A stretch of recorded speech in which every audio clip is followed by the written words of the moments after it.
Well, good morning, you guys. Welcome back to Kids Zone. A quick note to any adults participating. We are covering Jesus' crucifixion for the next few weeks.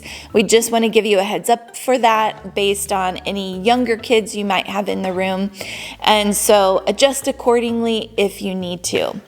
Well, today we are going to talk about Jesus in the Garden of Gethsemane. And so we left off last time with Jesus and his friends finishing a meal together. And now the wind was picking up, blowing clouds across the moon. The garden was dark. And Jesus invited his friends by saying, "Stay up with me." They said yes, and they waited under the olive trees for him, but they were soon tired and they fell asleep. Jesus walked ahead into the garden alone, into the dark. He really needed to talk to his Father. He knew it was time for him to die. They had planned it long ago, he and his Father. Jesus was going to take the punishment for all the wrong things that had ever been done in the world or would ever be done. "Father, Papa," Jesus cried as he fell to the ground, "is there any other way to get your children back, to heal their hearts, to get rid of the poison?"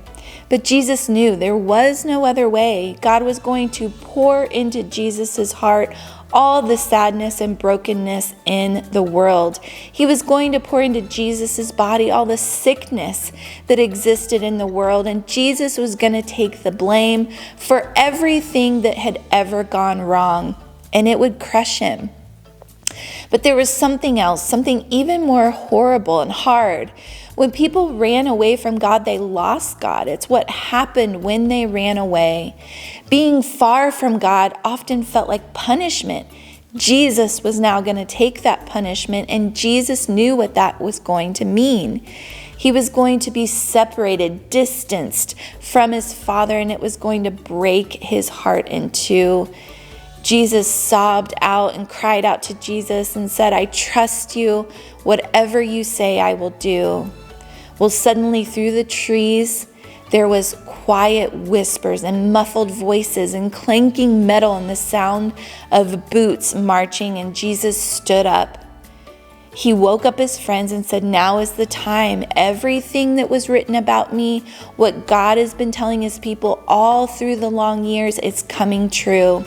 And into the night with burning torches and lanterns with swords and armor they came, an army of soldiers, and Judas led them straight to Jesus so they could arrest him. Jesus was waiting for them.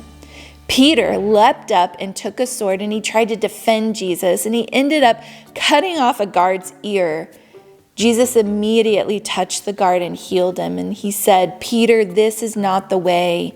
Peter didn't realize that no army, no matter how big, could ever arrest Jesus, not unless Jesus let them. Then Jesus, who had never done anything but love people, he was arrested and treated as a criminal, and his friends were afraid, and they scattered, they ran away. The guards marched Jesus off and took him to the leaders, and the leaders put Jesus on trial.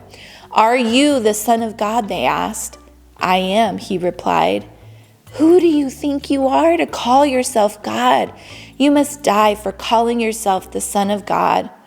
Only the Romans were allowed to kill prisoners, so the leaders made a plan.